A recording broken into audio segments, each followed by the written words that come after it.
So listen, I have an unreasonable number of things to say about a specific Muppet song. It's not a great song. I'm just going to put that out there. It's fairly monotonous, but it's become synonymous with Jim Henson's Muppets. There's Rainbow Connection, there's the Muppet Show theme, and then there's Mahna Mahna. Mahna Mahna. Mahna Mahna. This week, we asked the question, how did the soundtrack from an Italian movie about Swedish lesbian nightclubs become a Muppet standard? How did it build the Muppet brand? And how did it all go so terribly wrong?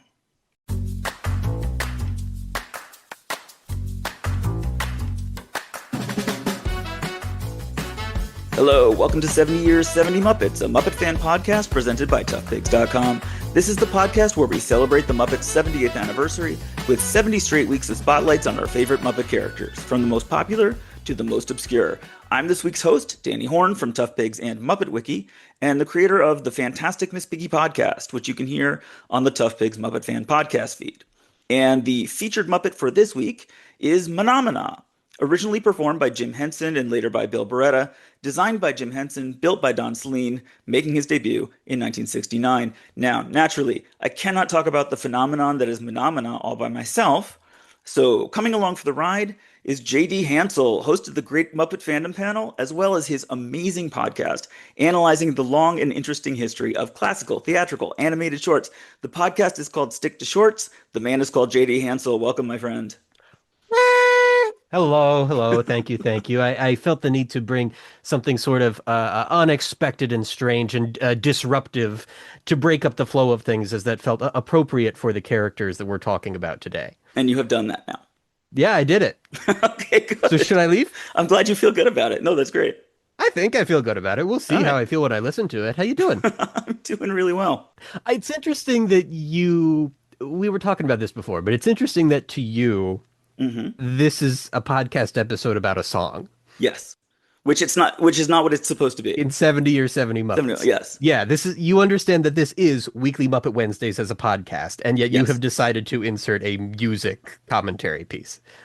Yeah.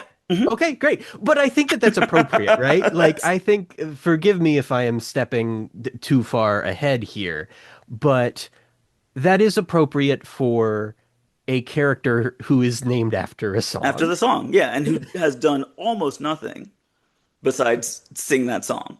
Not a ton.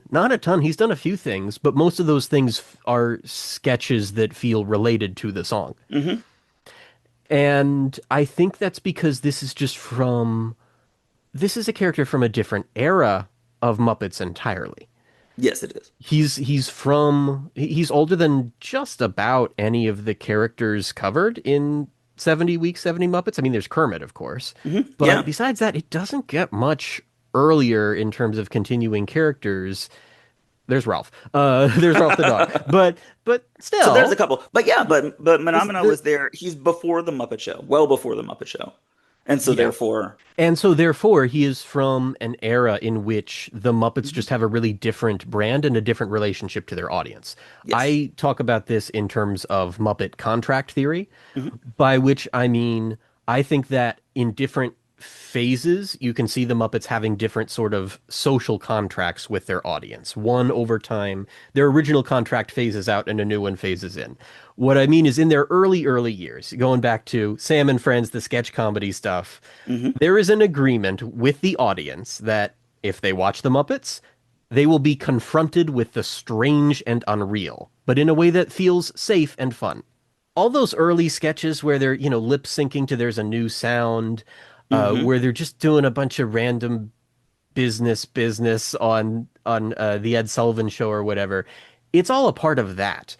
Right. Later, we have basically there is a record, and we're about to do something funny and weird while that record is playing.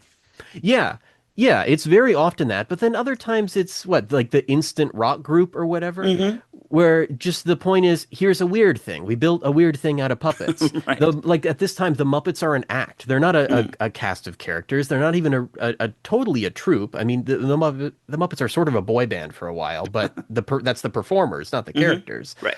And so you're just gonna get whatever's an interesting idea for a sketch or an interesting thing to do with a song. Once later, they switch over slowly, gradually to the second contract, which is an agreement with the audience that if they watch the Muppets, they will see their friends Kermit, Piggy, Fozzie, Gonzo, and more. And that's just a different version of what the Muppets are, with one big asterisk. And that big asterisk is Mahna Mahna and the Snouts, I guess. Like Yeah. they're a part of this too. How it's going to be all of your friends who you know very well, and then these three characters who you will never know because there is Because they nothing are inside of their little brains for you they to are know. unknowable. If you Yes. if you peek your eyes into the mouth snout of a snouth to look into its brain, you You will will not see find anything there. nothing except the image of itself just kind of bopping back and forth a little bit, waiting for its next measure of the song. They are a golem where they just have the words baked into their head, and that is all they are. Okay, you're wording this in more impressive ways than I am. It's What else do you not. have in your script? This is, by the way, this is exactly, I am so pleased. This is exactly what I wanted out of this episode because Good. I have a lot of things to say about Mahna Mahna, and JD has a lot of things to say about Mahna Mahna. And I don't know if that means that this is a conversation between two human people, or it's just, I'm going to say a bunch of stuff sometimes, and then you're going to say a bunch of stuff sometimes, and Hmm. then we just run the closing theme, and that's a podcast. This is the way that JD and I relate. Yeah. You know what else I got? What? Before Mahna was a character, it was a song written by Italian composer Piero Umiliani, which first appeared in the 1968 Italian film Svezia, Inferno e Paradiso, which means Sweden, Heaven and Hell. Now, this was a Mondo film, which is a thing we don't really have anymore. Mondo film is a pseudo documentary that's basically just a collection of sensational and controversial things. It's a particular kind of exploitation film invented in Italy in the 60s that's just footage of crazy stuff. This style eventually developed into the Faces of Death series, so that is the actual cultural footprint of Mondo films is Faces of Death. Svezia Inferno e Paradiso was all about how shocking Sweden is, which is amazing. Yeah. It included segments on lesbian nightclubs and pornography and wife swapping and suicide. So naturally, the movie's soundtrack would sound like this.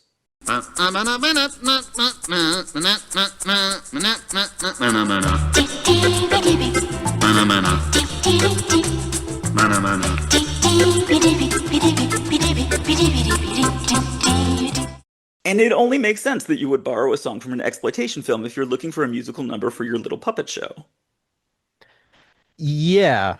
So I think that part of the reason why I ended up being on this episode, despite all the work that I've done to not be on this podcast, I mean, congratulations, Danny, is that I wrote a piece about this song and its strange history for Tough Pigs a couple of years ago now. It was part of my week with Muppet Covers. It's part 3 called Many, Many Mahna Mahnas. And I did some looking into what's the story of this song in relation to the Muppets and how they have used it. And it seems that Brian J. Jones figured out exactly the precise movie theater where, for whatever reason, Jim Henson and Frank Oz like walked through New York City together, sat down in this theater, and chose to watch this film. Yeah. And then Which seems, it is a picture that I would like to see. Jim Henson and Frank Oz together watching this insane film about swinging couples and lesbian nightclubs in Sweden. yeah, and I want to hear their thoughts. I want to hear their commentary on it. But also, like, the way that we talk about it is, isn't it remarkable that Jim Henson and his infinite creativity walked out of that, latching onto That that song. song playing Yeah. in the background and was like, there's something there. But I don't think we know that that's necessarily the case. What we do know is that this song was weirdly just around in the Hmm. cultural zeitgeist at the time. Yeah, it charted in America in 1969. It charted in a bunch of places. It Yeah. charted in a bunch of places. Number 44 on the Cashbox chart, Hmm. 55 on the Billboard Hot 100. Those are That's like right. the songs that only reach that high now. You and I probably don't know those songs a lot, Right. probably don't. Like those are low, but then it charted even higher in Canada and the UK, I Hmm. think, and was also around on this might have been only after the Muppet version, but shows like the Red Skelton Show, Benny Hill, Hmm. like it was just a novelty record that people could have conceivably picked up at a store, heard on the radio, heard on television. Hmm. A perfectly ordinary person could have known and very, very possibly would have known or at least heard the song Mahna Mahna before the Muppets recorded it. And then the Muppets very effectively made sure that they would never remember the song from anything else. Right. But it is an exceptionally memorable song Yeah, as this kind of earworm. And I think one reason why is just because there aren't any lyrics. And once you have heard Mahna, you can sing Mahna. that's You true. only need to hear it once, and That's a you really can good sing point. it. You can sing it for the whole rest of your life. Right, but you can only sing the parts of the song that are a real song, not the enormous percentage of the song that is just a bunch of trailing off, Right. which is always essential to the Muppet version of the song. Hmm. Just and now we're gonna wander off into the back of the, explore the space, Yeah. like physically and musically. Hmm. The song explores the space a lot and just Right. loses track of itself, and that becomes part of the sketch. In as much as it is a sketch, which I guess Hmm. we'll talk about. Well, so the first time it was a sketch, this is so odd, was on Sesame Street. Yeah, In episode 14, aired on November 27th, 1969. it's so Um, early. I know. Episode 14, isn't that funny? But also like the show started that month. Like it's not Yeah. like 14 weeks into the show. It's more like Nope. 14 It, days into the show. yeah, it's 3 weeks in. And you can tell, and it has no educational value, None. as you know. And so therefore, like, it's an odd choice for Sesame Street. And it just says something about kind of like how desperate they were in those first few weeks to just find stuff. They've got a Right. daily show where they're filling up an hour. Right. Well, that's still the era where they're doing Beatles covers with Hmm. anything Muppets, And not because there's Lulu's any back in educational town. value. Yeah. Yeah, Lulu, yeah, because it'll just get kids' attention, which is the Hmm. main goal in season one is, hey, we're going to get kids' attention, and we promise there will be letters. There Right. will, at some point in the episode, be letters. So And we sometimes can cows. justify this. Yeah. Yeah. So I know that Sesame Street version of the sketch does not have these characters. It has Bit No. Bop Bidata, which is a totally different character, Who looks right? very, very, very similar to Mana. But Yeah. yeah, but was he? I you know what? I didn't look that into Bit. So it's Bit Bidata, this little guy. Hmm. And then there are these two Anything Muppet girls who were voiced Hmm. by Frank Oz and Loretta Long, who played Hmm. Susan. And who switch voices at some point Did in they the really? I sketch. didn't notice Yeah. that. When I was watching it this time, and I'm sure I've heard someone point it out before, but they absolutely just must have had one puppeteer playing Hmm. both girls and just lost track of whose line it was next, and Right.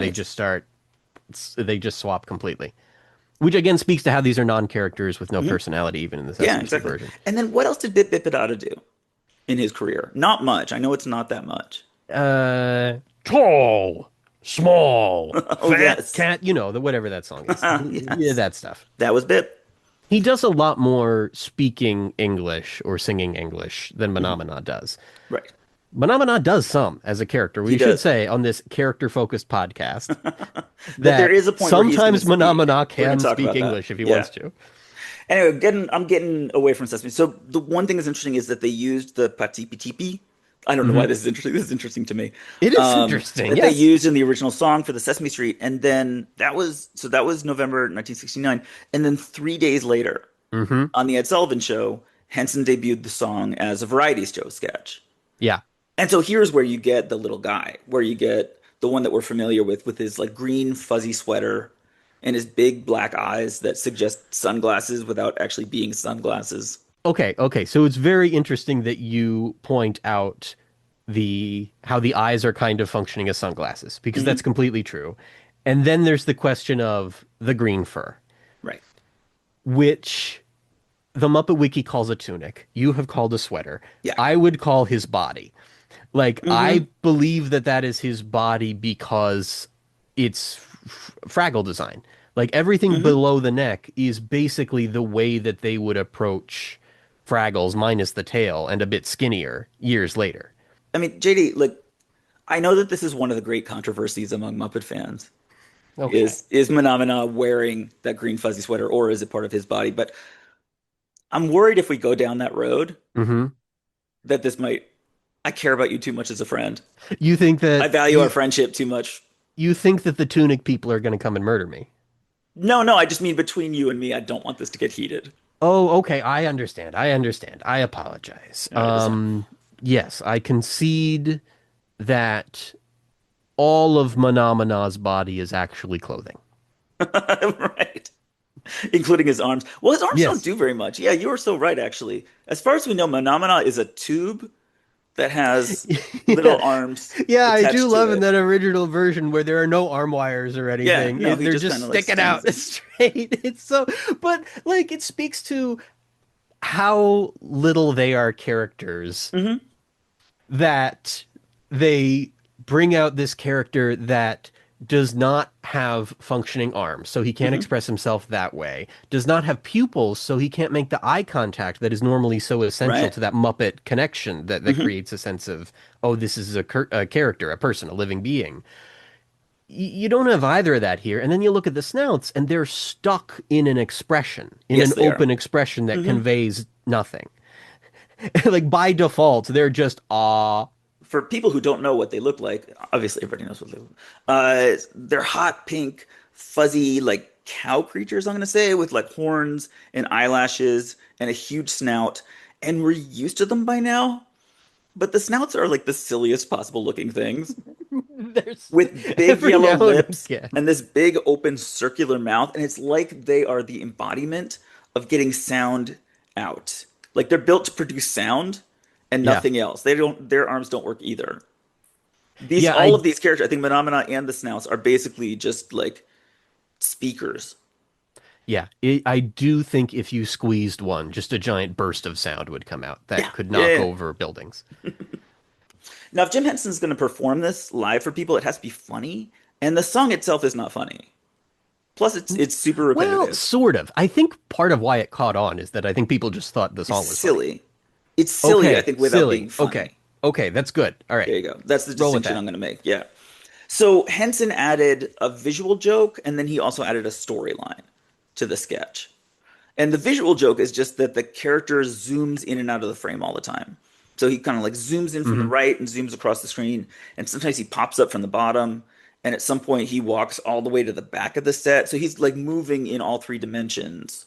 Oh, I do want to let you finish that thought, but I Yes. should say, kind of getting back to what I was saying before about how through the puppet design and the puppetry, it goes against the way that they normally imbue Hmm. these characters with life. Hmm. Like typically in a puppetry class, if you want to make a puppet character feel real and alive and Hmm. believable, you know what you'd be taught in a puppeteering class is how to make the character walk into frame and walk out of frame Right. in a way that feels believable to them. Hmm. And Mana Mana is free to disregard that over and over and can pop into frame from the side, from the top. Like it's sort of back to primitive puppet theater Right. logic that really takes away any sense that he is anything more than just a A puppet. character built specifically for this. In as Yeah. much as he's a character, like Yeah. he's Yeah. he's just That reduced he is to a this is a puppet. puppet Yes. built to do this Yeah, song. exactly. And yeah, and the whole joke of it is like seeing all the different ways that he can interact with the frame of the television screen. Hmm. And then there's the storyline, which is the main focus of the sketch, I'm is so curious how you think there's a storyline in this. there it's there's conflict between these three puppets, these three Yeah. very strange puppets. That the Phenomena character, he improvises these little scat breaks. Hmm. There are breaks like that in the original song, but Henson's innovation was to prolong those breaks and act like the character's like busting out of the confines of this kind of otherwise Hmm. endless experience. And at one point, he just starts singing a different song.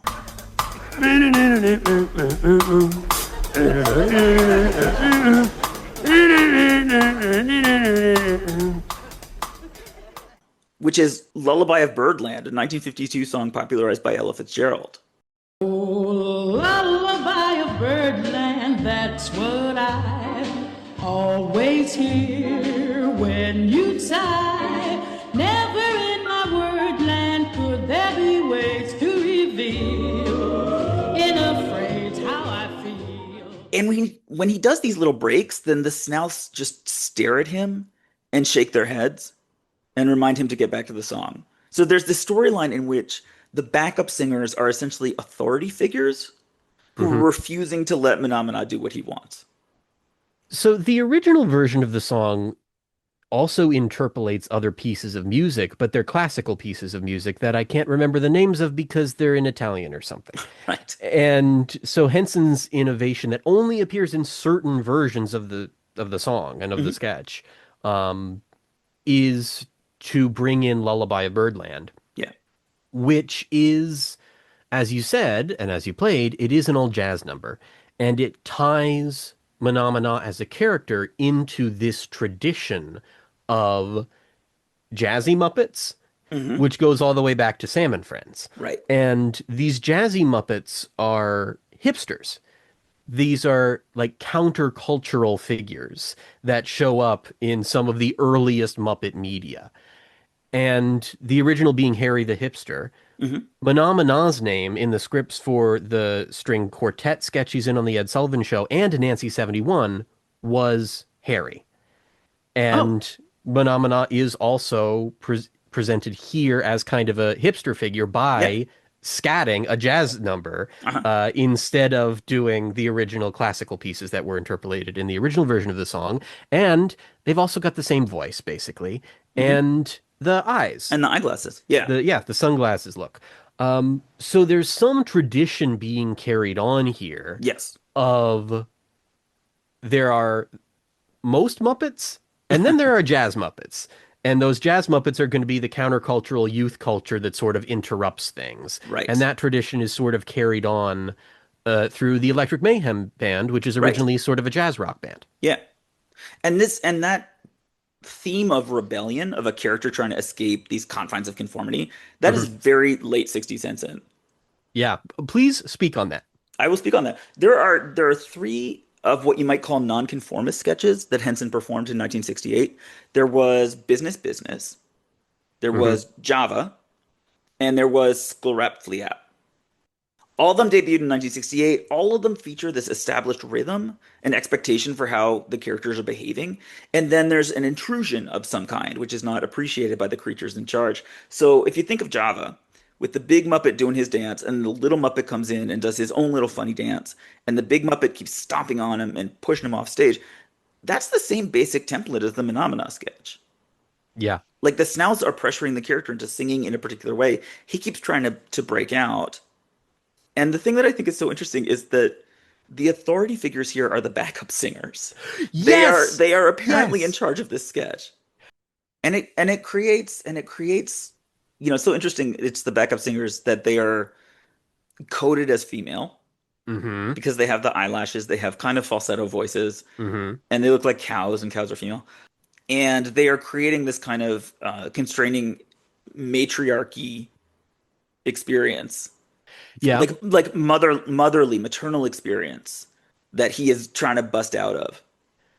All right. We are veering I very, don't know where very- that goes. We're I do not veering know. very, very close to. I see what you're saying. Here's the thing. I'm with you, and I was also thinking about what are the gender politics of Mahna Mahna? Like that was Yeah. also where my head was going into this. You'll never make any sense of it, and I think that is the point. But you're right that there is this dynamic between the feminine and propriety and authority that are all kind of put together in one group, and then on the other side is the The 1960s.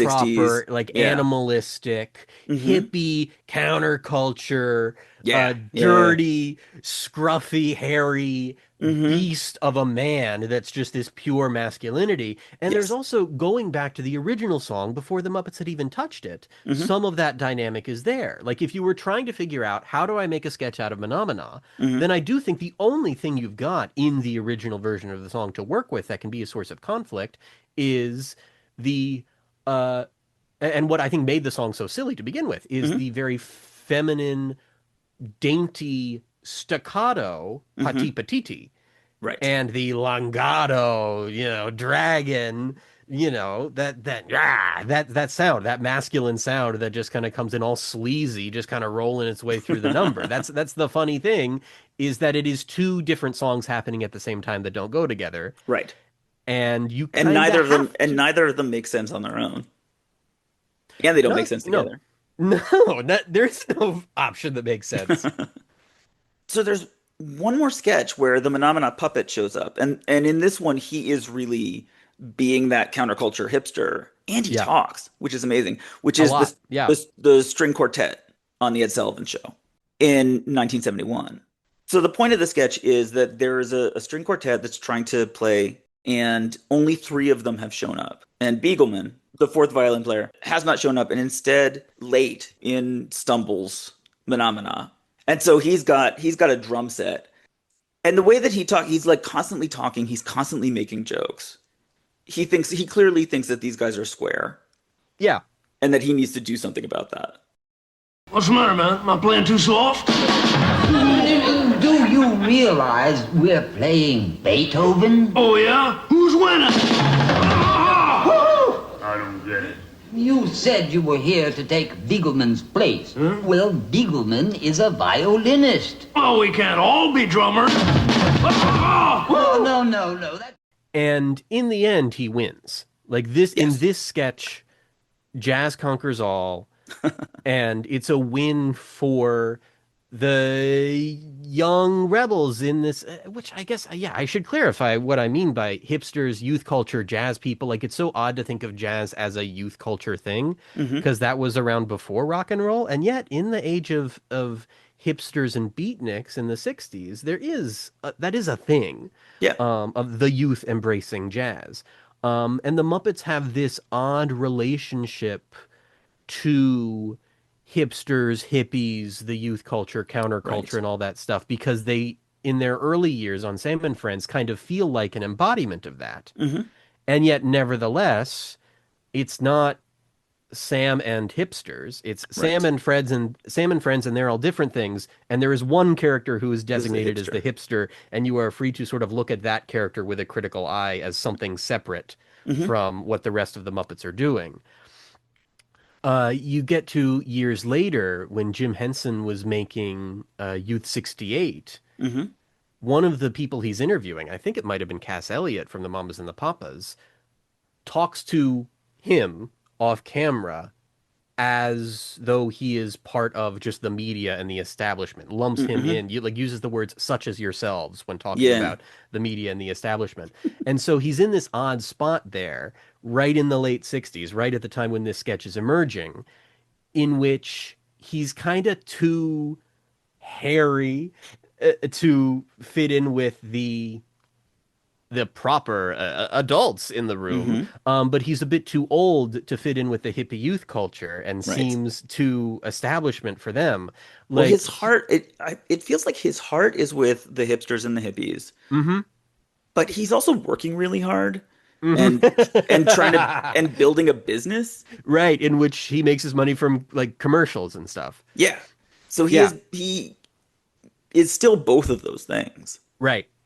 And I think that's what allows for these really interesting sketches in Mm-hmm. which you're kind of rooting for the disruptive figure Yes. to kind of shake things up and refute the propriety of do do do do do with the sincerity of Mahna Mahna and the chaos, the anarchy of Mahna Mahna. Right. Like you're kind of rooting for that, but also you don't necessarily need him to win. You don't necessarily need anyone to come out of this winning. You look at something like Business Business, and it's very difficult to tell politically, is he and are we supposed to be in line with the youth, the light bulb heads who have ideas for peace and love in the face of the grumpy old business people? Like, are we on their side, or are they just an annoyance? Right. Like, we know they're a disruption, but are we in favor of that disruption or not? And what do we make of it when at the end they just become the new ruling class talking about business? Right. So I would like to point something out. Yeah. Not to you or to the audience, but to Jared Fairclough, who's listening to this right now. He's the executive producer of this podcast. He said something to me about like this should be maybe like a 25 minute episode. And sorry, dude, I guess. That's a wild message. idea for a Mahna Mahna episode. It's my message. Yeah, no, this is a character and a sketch that just goes on and on and on and on. And so that is what we are doing. That's true of the sketch, and that's also true of its legacy. But like I think because it is not committed to a particular idea or angle or politics, and yet just keeps evoking one and evoking this conflict that speaks to something larger about chaos, creating chaos in the face of order. You talked about how in that Ed Sullivan version, you get a clearer storyline in which he's kind of going off into, scatting Lullaby of Birdland or whatever, and the Snouts are just shaking their heads. That's a version of this. And I guess it becomes the main Muppet version of this. It's interesting that he didn't find that at first. Like, there was no instant recognition of, okay, I hear the song, I know exactly what the sketch is. I know exactly where it's going. In that Sesame version, it doesn't really have much of a conclusion. They all kind of just leave. Actually, none of them really have the button.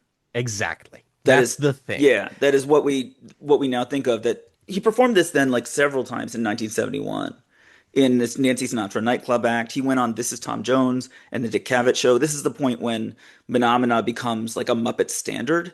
Yeah, I have argued that this was when they made a brute force attack to just like hit people with the Muppet version of Mahna Mahna over and over and over until they get it. To lay claim to it. Yeah. Yeah. And the interesting thing for me is they don't know how to end it. And so all of these, they do it over and over. And in all of these appearances, it just ends with Mahna Mahna kind of running at the screen, going, Mahna Mahna! Yeah, he, like in the Ed Sullivan version, just kind of clobbers the two snouts into the camera, and there's a big crash sound. Yep. There's no, and this is Which why, is not a punchline. No, it's not. This is why I have argued in the past that it makes sense when other people claim that someone suggested to Jim Henson that he do the song. Like Deb Spinney has said that Carol Spinney suggested that Jim Henson do Mahna Mahna. Yeah, it makes sense that a ton of people probably were like, oh, there's this very silly song that sounds like a Muppet thing. Jim, you should do this song as a Muppet song. It'll be funny.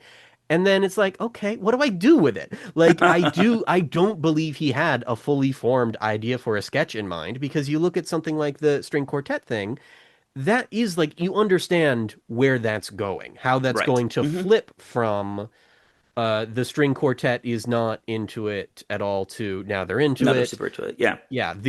There's always some way to flip it around, right? The and business. you're so right. There's no way that the Snouths are ever going to get won over by Mahna Mahna. That is impossible for them. They're not able to beat Mahna Mahna either. Like, neither can really beat the other, and it never becomes, shockingly, it never ends with the Snouths going Mahna Mahna. Right.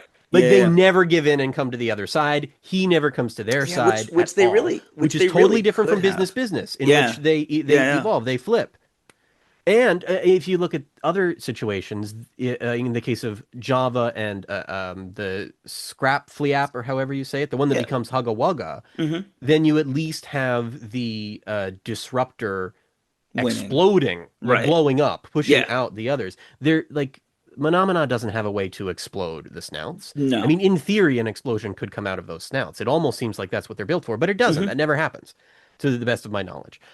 So there is nowhere for this to go, and yet, for whatever reason, people like it. Against Yes. all odds, the universe is determined to make Mahna Mahna a Muppet song, and Yes. the people keep wanting to hear the Muppets sing it, despite the fact that these are non-characters doing a non-song in a non-sketch with no conclusion. Yep.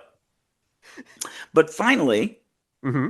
and this is beautiful, is that finally they get to the Muppet Show, the final mature form of the sketch. They do this as the very first sketch on the Muppet Show in episode 101, the Juliet Prowse episode. This is where you start, and as you're creating the Muppet Show, is to do Mahna. And at the Yeah. end, they actually figure out how the song ends, which is at the end, like he runs out and we see him leave the theater behind Kermit. He goes through the door, and then the phone rings. Kermit answers, brings the phone to the Snouse. He says, "This is for you."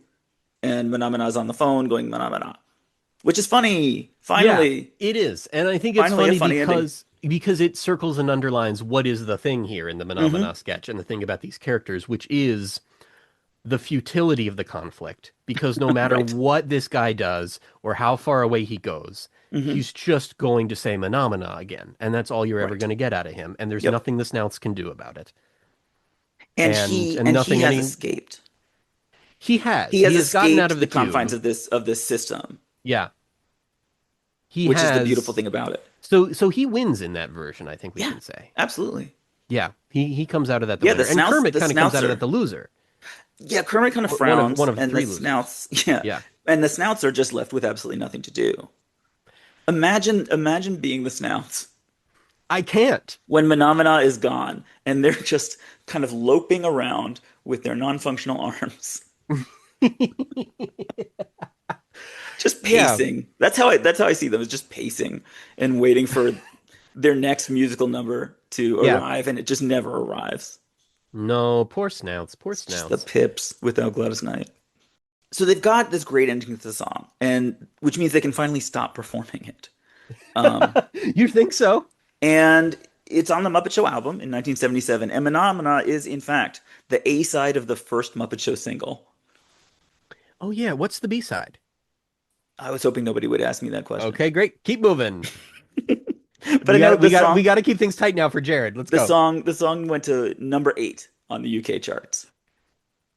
And then he's just got like he appears again in the Saxon Violence sketch in episode 102. So like in the very next episode, he's got another disruptor sketch to do. He does. But what happens, Danny? What does happen, JD? They completely flip the politics of the sketch, as now it is Zoot who is playing the lower legato, jazzy, like he's got the jazz and he's got the masculinity. That's Zoot. Right. And then Mahna Mahna comes in with the dainty, and the dainty is now the interruption. That is true. Yeah, the gender politics are totally flipped on their head. As are like as is Mahna Mahna's role in the class politics between the classical instrument of the triangle being propriety, like the string quartet, Right. and the jazz, of course, being, of the people. Right. As it was for a while. Now jazz is high class stuff. Yeah. You're grinning with your tongue out, which means you like something that you weren't expecting. I like this episode a lot. I know, this is actually why haven't I been on this podcast before? This is really good. And then it just becomes what it becomes. Like they don't perform it again for 20 years. But it's always famous because of that thing that everybody can sing Mahna Mahna. Mm-hmm.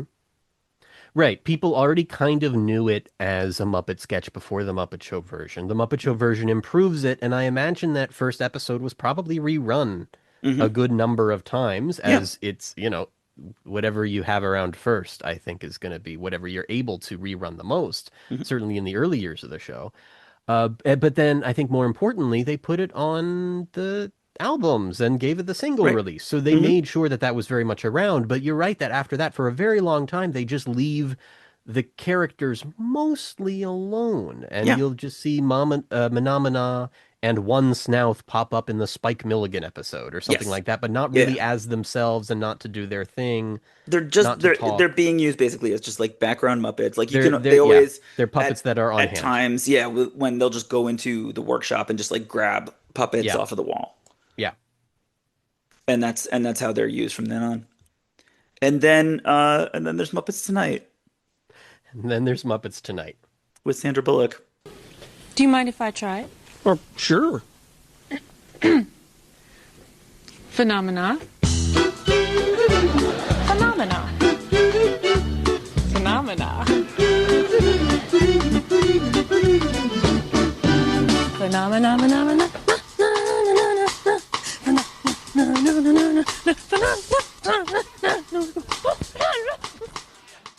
Because I think this is the start of the Muppets recognizing if they want to be able to survive show business when they don't have Jim Henson there anymore, then they're gonna have to play the hits sometimes. And like they still try to subvert the hit when they do it in the Sandra Bullock episode because what happens there is it's the psychiatrist's office sketch. Right. Completely different sketch from Phenomena in theory, but the whole thing is banking on you, the viewer, having seen and remembering Yes. the Muppet Show version or some version with these characters as Yeah. themselves, not Bip Bop Dada, of Phenomena. And And where would you have done that in 1996? I actually don't even know. Is this pitched specifically at people who grew up with the show, the or adults, is that the adults in the audience, to the extent I that there were any? think I want to say that the Muppet Show was maybe in reruns at the time, It but was, also yeah. you could probably find it on like a VHS tape. Like they threw it in those kinds of compilations and stuff. Right. In this sketch, And Kermit actually, the F- it had not occurred to me, but if you didn't know Phenomena, what sense would this sketch make? How could You you know? even how could you even process what's going on? Where Sandra Bullock is getting up and going, "Mer- mer- mer- mer- mer- mer," and she's kind of like Yeah, swinging yeah, I around. don't know. I don't know. If only it was possible. If only it was possible to ask somebody who didn't know Phenomena. Yes, but wait, that's not possible Not because possible. everyone knows the song. Yeah. um, but yeah, so Sandra Bullock is playing the psychiatrist who is seeing Kermit the Frog as her patient. Right. And Kermit says that he sees these strange creatures whenever he says the word phenomena. Yes. And if it's true, if you don't know the sketch, then you have no idea why would that prompt what follows, which is the Snouts, no presence of Phenomena himself, just the Snouts Yep. popping up and going do do do do do. Right. They have been waiting, like cryogenically frozen, until the next time a Muppet character said something, anything that they could use as an excuse to do this. Yes. And then she just gets up and starts like prompting the appearance of the Snouts by just saying phenomena over and over, and then just kind of then just she starts starts doing the grunting and scat. twisting and shaking Yeah. her hair, and interestingly becomes the masculine character in the room. I have no further thoughts on that. I don't have a reading on it, but it is part of the the dynamic of the scene. So one thing that's interesting is that, like Kermit the Frog in 1996, specifically on Muppets Tonight, I can imagine desperately needs a therapist because here he is, Because he's the star of the Muppets, the star of the show, and they're sticking him off to the side. He hardly gets to be on the show at all. You have to imagine that he's going through stuff around that. And what he's going through essentially is, I am now part of the past of the Muppets. and so he's being haunted by memories By of memories the of the past past. glory of the Yeah, Muppets. of episode 1 of the Muppet Show when it all began. And that's what the Snouts as characters represent in the 90s, Jared. It's important when we're talking about these characters for the sake of what this podcast is, that you told us to make, Jared. You asked for this. Sort of. Sort of. I think I signed up for it, but fine. So when they get to the Muppet Show Live, Yes. it's just a few years later, it's one of the first sketches that they perform. And now finally they've got Mahna back. He's been rebuilt with these eyes that are like slinkies. So they just like Yeah. the front of the eyes just kind of flop off his head. It's very strange. It's not a successful. No, Version but of the again, it character. feels like another moment of anti-character design. They're like, it wasn't enough that you don't get to have eye contact and see the pupils. We've got to make it so that you don't even know where his eyes are, and Yeah. you don't want to look at him. Hmm. And in this sketch, he doesn't simply leave the theater and phone in. Yes. He goes all the way to In-N-Out and gets food. And we see him on film for folks who are not Yeah. familiar with this. And Yeah. nobody is because there was maybe 1,000 people Right. watching the Muppet Show live at best. Why haven't they done the Muppet Show live again? I mean, they have. They've done the Hollywood Bowl show, And they the O2 in fact show, did but, the same thing at the Hollywood Show. That Mahna, he leaves at the end. He leaves the theater, and then you see him on film on a screen Mhm. going through LA because this was filmed. The Muppet Show Live was performed in LA, and so you see him like driving in LA, and I'm sure that he goes on like streets that are famous or whatever, which I don't know because I'm not in LA. Ends up at an In-N-Out burger, getting a burger, and then he calls in and says "Mana Mana," and it's the end of the sketch. So they did the same thing in the Muppets Take the Bowl in 2017. In the new version, he's hanging out next to Matt Vogel for Yes, he is when he pretty calls. much the whole video. Hmm. It's good. For unclear reasons. And then, do you know what they do in the Muppets Take the O2 in 2018? I don't. I actually. This is am when not... this is when it starts getting dark. There's darkness. Actually, this is not when Okay. it begins to get dark, but this is an example of the darkness. Okay. Is that when they were in London at the Muppets Take the O2 in 2018, Mahna Mahna leaves, and we don't see where he goes, and then Kylie Minogue shows up and sings Mahna Mahna with the Snouths. Oh, well, hey, we could do a sing-along. Now that is a great idea! I can do the Mahna Mahna bits, and how about all of you do the rest? Sound good? All right, are you ready? 3, 2, 1. Mahna Mahna. Mahna Mahna. Mahna Mahna.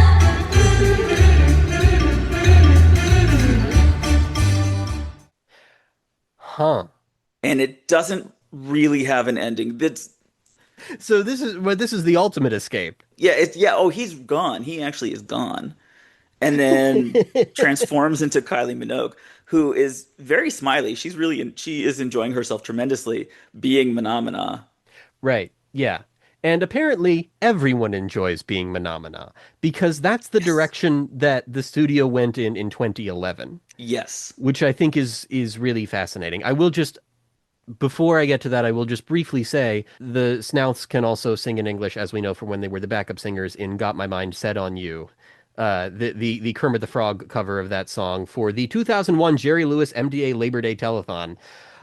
This is the thing. It's a terrible number. Sounds awful, but just so you know, the Snouths do have that capacity. They just generally choose not to use it. Yes. So they do like a few other things along the way with Mahna Mahna as a character and as a song. They pop up in commercials. The Snouts pop up to sing backup in Studio DC Almost Live for Disney Channel, Yep. which we all remember fondly. They're like useful as backup singers, and they're in the Bohemian Rhapsody video. They're nifty puppets to have around because people kind of remember looking at these puppets, and that's Right. that. But then on Good Morning America, in promoting the 2011 movie, This is the beginning of the darkness. this is the beginning of the darkness, because now Mahna Mahna and the Snouths all turn out to be replaceable by any number of different Muppets. This is when you start to see at a certain point in the sketch, it's not the Snouths who jump in to sing do do do do do, but Kermit and Miss Piggy jump in.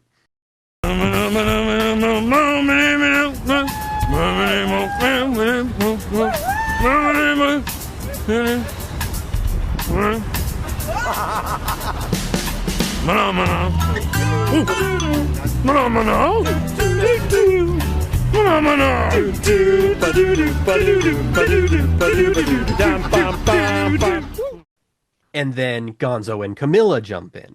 Right. And they're replacing who it is singing Mahna Mahna with. It's like, I think it's like the host of the show or whatever. Like, it's just Yeah. anybody.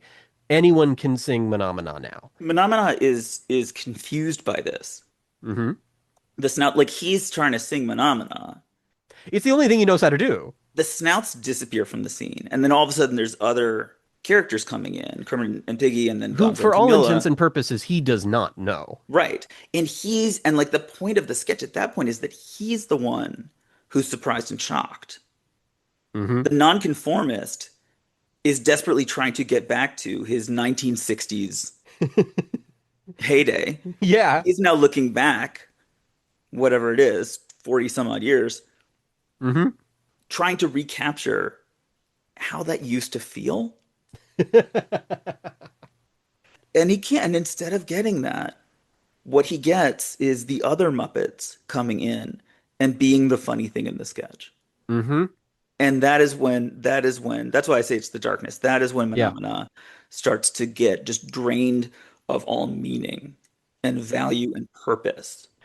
And in the 2011 movie that's coming out around the same time as this Good Morning America appearance. I don't think I can overstate how devastating that is. Okay. I'm so sorry. I didn't mean to step on that. You're right. It's an important moment for his character as a person, which, as we've been saying all throughout this show, Mahna is a very real person who we care about very deeply. He has It a is lot of complications to his personality, a lot of depth of character, as we've been interior, exploring. a rich interior life. Absolutely, we all understand him psychologically, as is important to any successful Muppet. We like Muppets because the puppeteers are good at making them whole characters. And the more that a puppeteer is able to make us believe in the characters as a whole character, the more we care about them and care about what it is that they're doing and want to watch the Muppets, which is why the Mahna Mahna sketches are such a famous part of the Muppets. And so then in 2011, Right, but let me just drive that home here. The fact that this whole campaign that we're a part of is this whole social media marketing campaign that we are a part of with this podcast is kind of predicated on this idea that what people love about the Muppets is the cast of characters. And then Mahna Mahna shows up with the silver bullet right through the heart of that idea by being an anti-character singing an anti-song. And people, it turns out sometimes what they want from the Muppets is just to go do do do do do. yes, Sometimes that's all the people want from the Muppets, regardless of character. right. It's so strange. But like both are kind of true that people expect to see the Muppets and they expect to see these characters who they don't really understand and who don't have relationships with the rest of the Muppets and don't fit Right. in with them. 2011, the movie is important because that movie ends with Mahna Mahna, the Yes. song. It ends with Mahna Mahna the song, and it has the characters. It has Mahna Mahna, it has the Snouts appearing with all these different celebrities. But it like disrupts the resolution of the plot. It is the end of the movie right before the credits Yes. when our protagonist says, "Will you marry me?" And like this is the central romance that has been driving the whole movie, or at least has been a Again, significant a part of the whole relationship, movie. a deep character relationship that we care about, Right. that And we've come to really that value. and that is disrupted by Mary just instead of saying yes, turning to the camera and saying Mahna Mahna and initiating the musical number. And then the audience is like, yay! Like completely distracted from anything else they could have possibly cared about the whole movie. It's Right. like, it's the song we recognize. Here we go. And then all the celebrities come and do the Mahna Mahna part of the song. And then here's Neil Patrick Harris. Exactly. And yet it worked. Like audiences liked it for whatever reason. That's like the mainstream Muppet movie that audiences liked after 5 duds. I'm gonna say, like, we don't talk about it that way, but like Caper was a flop, Manhattan was a flop. I'm not saying these aren't good, but like these are great movies. But then, you know, Carol was a flop, Treasure Island was a flop, Muppets from Space was a flop. The Muppets, by some measures, was a success, and it ends by throwing away the story and just giving people the Mahna Mahna sketch without the actual comedic structure that we talked about. Yeah. The point is no longer this as a sketch. It is a ritual that you, the audience, are invited to partake in, and that you want to see your favorite celebrities, you want to see Rashida Jones take part in. And they did kind of outside, extra diegetically, as part of the promotional campaign for this movie, they created The never-ending the phenomenon. never-ending phenomenon. It's hard for me to describe because I never really entirely understood it. But I believe you were supposed to film your own self singing Mahna Mahna and then upload it That's exactly right. And then they edited it into a video that was continuously streaming, just playing endlessly, in which a random person you don't know who Yep. has recorded a video with their family goes Mahna Mahna, and then it cuts back to footage of the snouts going do do do do do, and then cuts to someone else saying Mahna Mahna and cuts back to the snouts. It like you're right. That is where it's like this is now a ritual that everyone can take part in. And And it is a nightmare. it was a horrible thing to watch. Never ending nightmare. Like literally never ending nightmare.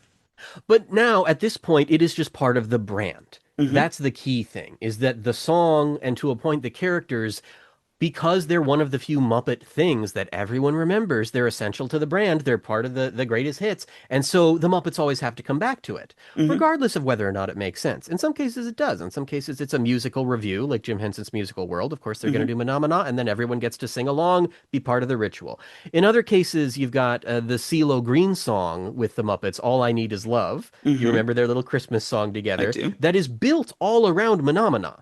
And that's all the characters in that. But like the chorus is built on top of the song Mahna Mahna. The song that was once interpolating a classic piece is now the classic piece being interpolated into a new pop song, and everyone knows it. Wild. But the here's what I keep coming back to. I keep coming back to the last time they did it, which was on The Masked Singer. Yes. Yeah. Miss With Piggy. Miss Piggy. Miss doing it. Piggy is now singing Mahna Mahna with the snouts at her side. Yes. This is what happens when the Muppets don't get a new movie or when their TV shows don't get a second season. What happens when they have very little space, very little time to grab your attention because they're fighting with so much other culture, so much other media. They have to do the thing that everyone will recognize and that everyone loves. And have to do all those things. What do people want to see? They want Kermit the Frog. They want Rainbow Connection. They want Miss Piggy. They want Mahna Mahna. At a certain point, they have to start putting the things together, which really starts with that Good Morning America appearance. Actually, before that, around the same time in 2011, the Orange commercial. Everyone sings Mahna Mahna. Now, this thing that had been specific to these characters to the point that it is the namesake for the character we're talking about in this episode, Jared, it is the Muppets song as a brand, and so it becomes the Muppets as characters song collectively. Right. It's their song now because people know it as a Muppet sketch. The Muppets have become a cast of characters that people expect, according to the social contract, they are going to see. Now they're going to have to do Mahna Mahna. Does it make sense for Miss Piggy's character that she would start singing Mahna Mahna? No. Absolutely not. And the whole idea of it being about nonconformity, of it being about an intrusion into normal space, completely breaks down. Mahna Mahna. Everything that made the whole environment of the things that Jim Henson was doing in the 60s and how they spoke to 60s culture and emerged from 60s culture is gone. The character specificity for both these characters and all the Muppets around them is gone. This is what I have described in the past as a kind of brand collapse, although maybe it's more appropriate to say brand smushing, because I guess collapse implies that it's ending or going bad. I don't mean that. It's just getting squished. It's smushed. All of the Muppets brand has to get compressed into, well, the Muppets are Kermit, Miss Piggy, Mahna Mahna, and so you're going to see Kermit and Miss Piggy sing Mahna Mahna, because we've got 2 minutes for your attention in Here the are all world. things you know. This is now our cultural footprint. Is It's this. is going to be this like 30 seconds. And it undercuts the reality of the other characters. Yeah.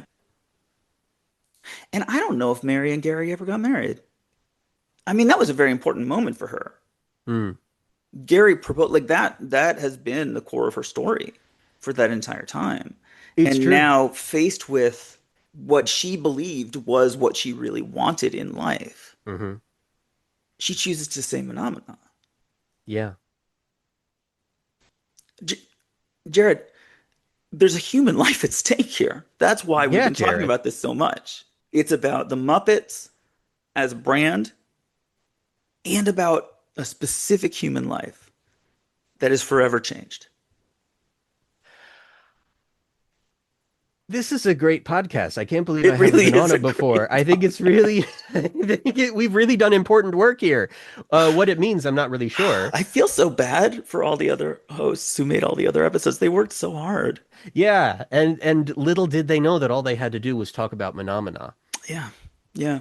And I guess when you think about that, when you think about all the times that Mahna Mahna walked out on his own sketch, his only claim to fame, the same way that Mary abandoned You're her right. only storyline for the Yeah. sake of Mahna Mahna, Yeah. there's only one thing left for me to say. What's that? Oh no. Oh, JD's getting up. He's leaving the room, slamming the door behind him. Oh man. JD? JD, are you okay, well I guess that's the end of this episode. Thank you to JD Hansel. Please go listen to his cartoon podcast, Stick to Shorts, and also listen to the Fantastic Miss Piggy podcast on the Tough Pigs Muppet Fan podcast feed. And JD, where did he? I have no idea. JD.